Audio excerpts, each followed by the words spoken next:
xogabas o pilla-pilla de neno? Por suposto, de pequeno, todos Cal é os o teu días. xogo favorito de neno? No recreo? O fútbol, o fútbol. O fútbol? O fútbol, sí, o fútbol. Fútbol ou orquestas? Fútbol ou orquestas? A ver, escolle, fútbol ou orquestras? A ver, Fútbol, hoxe fútbol. quen gaña? Hoxe gaña o fútbol, non? Bueno, hoxe orquestas, porque estamos Sí. de festa, ¿no? Vas de festa hoxe? Non o sei todavía, No, non o sei. Igual non o sei. Ai, veremos, iremoslo vendo. Estamos xa con Xavier Fonseca, con noso experto especialista na meteoroloxía. Este mércores houve un eclipse. Sí, Houve un eclipse, sí. E que tal a viviche? Bueno, a ver, teño que recoñecer que un pouco triste porque eu estaba na cidade da Coruña e Sí? pois non podemos ver o fenómeno... Home, non me fastidies. Non, sí, claro. Sí. Aparte, cumpriuse o peor escenario posible porque, a ver, si en parte, David, hai que decirle a nosa audiencia que si en parte a xornada desenvolveuse sin grandes problemas, foi gracias á previsión meteorolóxica, David. Porque sabíamos uns días antes, anunciamos de que toda Galicia o ceo iba a estar despexado, que todo o mundo ia poder ver a eclipse sin ningún tipo de problema. Sabíamos que se iba a formar a nubosidade na Mariña Lucense, sabíamos que se iba a formar a nubosidade na comarca de Bergantiños. O que non sabíamos, David, era si esa nube o mércores ás 8:28 ia chegar á cidade da Coruña. Ni me chegou. Sabes cando non chegou? O luns, o martes, o xoves e o venres. O mércores. Chegou o venres. É que na Coruña houve sitios nos que se puido ver. Claro Por que exemplo, sí. na Torre de Hércules, sí, Na pero Torre de Hércules, eu sí. que comentaba antes nas 5, un minuto antes, estaba sí. de perfecto. Un minuto antes, vai a nube e di, pois non, pois mira, vente para aquí comigo, tal, xa Pero, pois nada. de todas formas, eu estaba unha hora antes, eu xa sabía que as nubes non podería velo, estaba bastante triste, pero claro, no momento da totalidade, cando o día apagouse, me quedei como, ostras, está pasando, foi increíble. Silvia, dixo, eu creo que eu falo en nome de todos os galegos e as galegas, cando digo que foi un evento que sorprendeu a todo o mundo, que foi máis do que a xente esperaba. Que curioso, Eu creo, non sei ti, como o viches. Eu vivino ben, a ver, sorprendeume todo, a verdade que é moi impresionante, pero claro, sí que é certo que despois cando falas ca xente que viu o aro distiva, pois mira, bueno, eu non sei ti, pero vou ir a Cádiz o ano que ven, o sea, de verdade, eu non me podo perder, o sea, porque logo a Toano non sei canto, non volva a haber ningún pola No tarde piaches, o ano que ven estaremos en Cádiz, levaránme a min, levaramos a Xavier Fonseca e a David Vilares a Cádiz para ver a eclipse total ali, xa queda falado, Totalmente, que curioso. por favor. E tes un vídeo de como viviches ese momento, Sí, non? ali estiven ali, justamente despois da totalidade, pois gravei un pequeno vídeo para a nosa audiencia. E podémolo ver logo, Podémolo paréceche? A ver logo.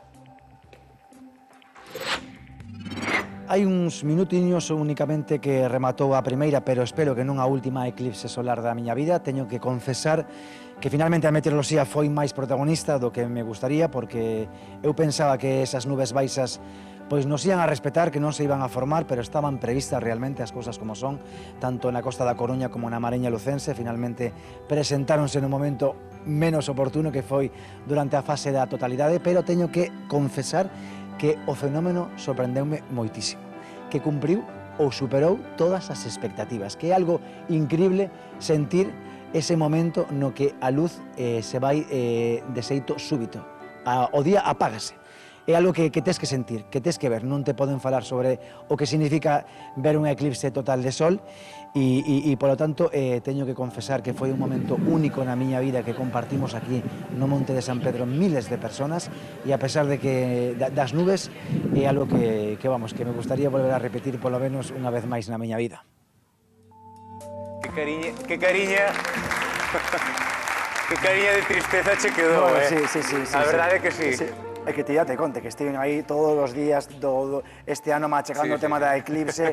O que pasa que eu estaba ali nun programa, estaba en directo, non podía moverme, que se pudera moverme... Fixo moita gracia porque ás 9 menos cuarto, que xa pasaba un cuarto de hora, chegaron uns chavales que terían 16, 17 anos, onde estaba eu, con bolsas e tal, dicindo, debe ser aquí se bebía, que dixenlles, chegades para das 9:30. Dixenlles, estaban un pouco perdidos, pero bueno, igual ainda siguen ali. E ti imagínate, alguén que non sabía que había eclipse. No, sí, imagínate. Imagínate.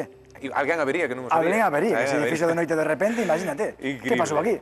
Sí. Que pasou aquí? Que está a pasar agora? É o que che queremos preguntar tamén, porque si, a eclipse pasou, pero o que parece que non pasa é a seca. A ver, que está pasando en toda Europa coa seca, que isto non pode ser. Hoxe, por sorte, ainda parece que caeu algunha bagulla, pero... Sí, moi pouco, pero moi pouco. Temos que falar dunha seca que está afectando a toda Europa, que xa podemos decir que é a seca unha seca histórica, empatando coa seca do 2022, que tamén foi moi intensa, a verdade.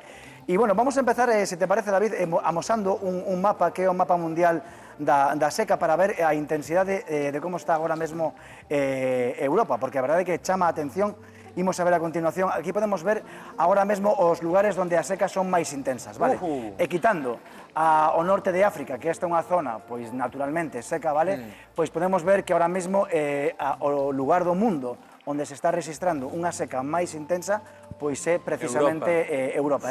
E realmente este mapa é bastante chamativo. Sorprende sobre todo o sur do Reino Unido, non? Efectivamente. Vamos a ver a continuación, fíxate ti, no seguinte mapa vamos a centrarnos no noso continente e vamos a ver exactamente, podemos ver como agora mesmo, pois, toda esta zona de Francia, Países Baixos, Bélxica, o sur de Irlanda, tamén a zona de Galicia, pois está agora mesmo nunha situación de seca ou moi alta ou extrema, vale? O sea, ahora mismo estamos nunha situación moi complicada, unha seca intensa e tamén persistente. Entonces, a pregunta que nos facemos, David, é cales son as causas meteorolóxicas detrás desta seca, que, como digo, xa está sendo bastante histórica, a verdade. Entonces, vamos a explicar dúas causas que están explicando por que non chove en Europa, vale? Entón, a primeira ten que ver con o noso anticiclón, David. O anticiclón das Azores. O noso anticiclón. Imos facer camisetas. Imos a facer. Imos facer eso. Algún día faremos camisetas e traeremos por aquí. Efectivamente. Eu encantado. Entón, que está pasando co anticiclón? Que, como ben sabes, David, levamos dende abril, prácticamente, o anticiclón está moi forte, vale? A súa configuración está entre a península e moitas veces chega ata Irlanda. Entón, o que está pasando é que está cortando a circulación habitual das borrascas, vale? Ou van moi cara ao norte ou van moi cara ao sur, vale? Que está sucedendo? Que toda a mitade oeste de Europa, vale, Irlanda, Francia, tamén Galicia, perde o suministro principal de auga, que son as borrascas e as frontes, esas estruturas longas e estreitas que deixan moita precipitación, vale? Entonces, como levamos en borrascas, dende o mes de abril, toda esta zona de Europa, todo este, perdeu a principal fonte de auga, vale? Por lo tanto, están sufrindo moitísimo esa zona de Europa. Por outra banda, temos un proceso, o vamos a ver a continuación, que ten que ver coa calor extrema, vale? Porque acabamos de saber, David, que o mes de xullo foi o mes máis cálido na historia reciente de Europa, vale? Entonces, que está sucedendo? Que a calor extrema activa un proceso, o vamos a ver a continuación, é que os solos están extremadamente secos en toda Europa. Sí. Vale? E están secos por qué? Por dúas cousas fundamentais. Xa non hai auga para a evapotranspiración. Que fai a calor? Que fai a calor cos solos? Por unha banda, pois fai, como todos sabemos, ¿no? Cando poñemos unha pota a quentar, que fai? Evapora, ¿no? Pois é o que está sucedendo cos solos, ¿no? É dicir, altas temperaturas, o solo perde humidade pola evaporación e tamén pola evapotranspiración. As plantas necesitan máis auga, necesitan máis humidade que absorba do solo, e esa humidade logo acaban devolvendo a atmosfera. Entonces, por estes dous procesos, debido ás altas temperaturas, os solos agora mesmo están extremadamente secos por toda Europa. Aparte, eu non sei se tamén é peor polo feito de que encima fose igual o inverno tan chuvioso, porque igual é como moita auga e moito calor de repente, como que ainda sube máis. Efectivamente. Seca máis. Eso chamase latigazo hidroclimático, é dicir, pasar dun extremo a outro. Non o quixen dicir eu, non o quixen dicir. Eso inventaron os californianos ese concepto, pero ese de pasar dun extremo húmido a un extremo seco, chamanlle como latigazo.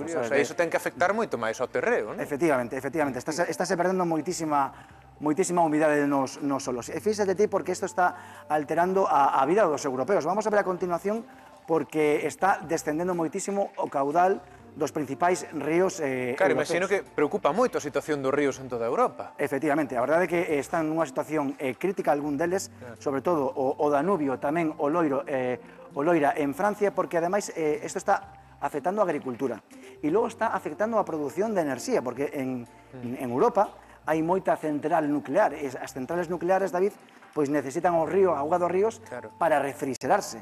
E algúns destes países, por exemplo, Francia, Hungría, xa están descendendo a actividade ou simplemente parando a actividade nas centrales nucleares polo caudal dos ríos. O sea, non hai ninguna broma, a verdade. Pero nos encoros, por exemplo, porque aí no inverno tiveron que estar a reventar. Tiveron, efectivamente, que pasa? Que si que choveu moito, pero onde choveu? Choveu na Península Ibérica, isto xa falamos algunha vez, realmente en España non está sendo a seca tan intensa como, por exemplo, en Francia ou Inglaterra, porque seguramente aquí todos recordamos que en inverno choveu moitísimo, choveu en Galicia, pero tamén choveu no sur de España. Entonces, de momento, non, a situación aquí en España sí que estamos vivindo de rentas, digamos, dun inverno moi húmedo, vale? Claro. Pero a verdade é que en Francia, Alemania, pois ali non tiveron un inverno tan húmido e as altas temperaturas están provocando este proceso de evaporación dos solos e está sendo terrible, porque xa che digo que o caudal está en mínimos históricos. É dicir, que o principal problema non é só que non chova, é precisamente esas altas temperaturas que están acelerando moito máis o... É o que explicaba, efectivamente, son dous factores. Por unha banda, desaparecen as borrascas e as frontes que barren todo o este de Europa, pero logo na zona central, no continente, aí o que está pasando é que están tendo temperaturas extremas que está, reducindo a humidade do solo ao mínimo, e iso se está notando tamén no caudal dos ríos, porque os ríos tamén evaporan a auga, vale? Entonces, estáse notando e está alterando, xa che digo, a vida de... Porque, aparte, incluso algúns ríos están sendo... xa non se poden navegar por eles. Sí, sí, increíble. Non sei se vai mellorar un pouco a situación segundo vai avanzando o verán. Pois mira, vamos a ver agora un mapa de España, porque hai que recordar que aquí en Galicia estes son os datos de mes de Suyo, vale? Suyo foi, aquí en España, foi extremadamente seco e o máis cálido dende 1961.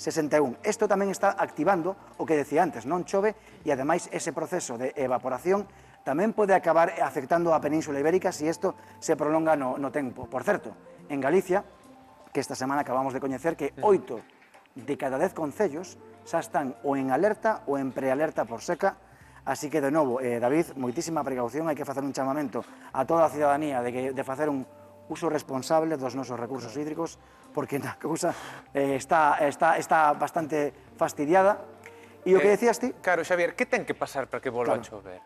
Vamos a ver a previsión, porque isto é moi importante. Facemos a danza da chuvia, como facían os antigos nativos americanos por Deus Tlaloc, creo que era. Se aprobei a bailar outro día, unha hora antes do eclipse. Nada, Ninguén me fixo caso, macho. Nada. Ninguén me fixo caso. O sea, hai que aprender, é porque hai que ir a clase. A ver, todavía estamos a un mes de verán, nos queda un mes de verán, vale? Por lo tanto, estamos nunha época seca, cálida, vale? Que sucede? Que a partir de setembro chegan as chuvias, deberían chegar as chuvias. Estamos nun momento decisivo para saber como vai a evolucionar esta situación. A Axencia Estatal de Meteoroloxía vende publicar a previsión meteorolóxica para o que resta. A ver, explícame porque eu non entendo este... Claro, te vou a explicar, por suposto que te vou a explicar. Agosto, setembro e outubro, vale? As cores verdes indican chuvias por riba da media. É dicir, nos vindeiros 3 meses, na mitad del este de España, vai a chover por riba da media. Por qué? Porque un das causas fundamentais vai a ser que o Mediterráneo nunca estivo máis quente na vida. O Mediterráneo ahora mismo é un caldo que está evaporando moitísimo e eso que se espera, ni sequera fai falla unha dina. Simplemente que esa evaporación nos vindeiros meses, cando chegue o outono, baixe un pouco a temperatura, vai a crear moita inestabilidade, moito aparato eléctrico, moita treboada, e vai a descargar en toda esta zona de España. Pero caerá en forma de tormentas, non? En zona de tormentas, sí, pero pode... O típico de que chove moito en moi pouco tempo, e iso fai que chova por riba da media. Que sucede en Galicia? Pois, como ves, en Galicia, as cores son brancas, vale? Que significa isto? Pois que non vai a chover nin por riba, nin por debaixo da media. Estamos sempre no termo medio, sempre depende, aquí... Efectivamente. Isto, en principio, é unha boa noticia, porque en Galicia, por exemplo, o mes de outubro, é un mes moi chuvioso. É dicir, xa é unha boa noticia que os modelos meteorolóxicos nos estén indicando que non vai a chover menos do esperado. Así que, se todo vai ben, cando entremos xa en setembro ou outubro, debería empezar a chover e en Galicia deberíamos empezar un pouco a mellorar esta situación. O debería. Debería. Hasta que o vexamos. Eu hasta que o vexa non o creo. Éche así.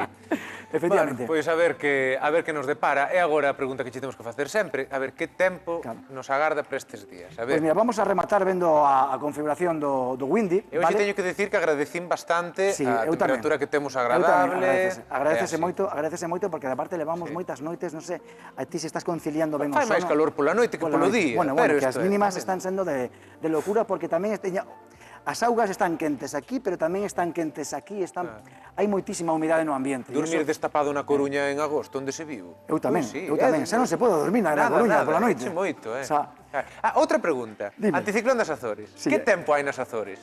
É unha boa pregunta, ti sabes que eu estive nas Azores e ali non saben nada do anticiclón das Azores? Porque isto, Da casa do ferreiro, coitelo de pau, eche así. Pero mira, sabes por que? Ten sentido, porque as Azores está xusto no centro do anticiclón. Claro. Entón, eles teñen ventos moi cambiantes ali no archipiélago, pero eles é como estar no ollo dun huracán. Están abstraídos de todo. Ti cando estás no ollo dun furacán, Sí. ti estás nunha zona de calma, non te enteras do que está pasando. Pois a eles lles pasa exactamente... A mí me chamou moitísimo a atención. Este ven ali, Pois eu, como non o creo, no tarde Piache, Xavier Fonseca, David Vilares, iremos ás Azores despois de Perfecto, Cádiz. vamos a- Iremos así. a Pero reinar imos a- ver que tempo nos depara para Galicia para os seguintes Efectivamente, días. despois deste impasse deste sábado que estamos tendo así cuberto Sí. con algunha precipitación débil, aquí temos o noso anticiclón, apunta porque a partir de mañán mesmo o anticiclón evite que cheguen as borrascas e además vai a entrar aire cálido procedente do norte de África, Máis de novo, calor aínda. moitísimo máis calor a partir de mañán, sobre todo no sur, provincia de Ourense, rozando de novo os 40 grados Que tal, e así ata os xoves. A partir dos xoves, David, baixen as temperaturas. Pois moitas grazas, Xavier, así que nada, xente que nos estades vendo, moita precaución, moito cuidadiño, manterse hidratados, son os consellos de todos os anos, pero que hai que repetir, manterse hidratados e non sair nas horas centrais do día, que hai que dicilo, eche así.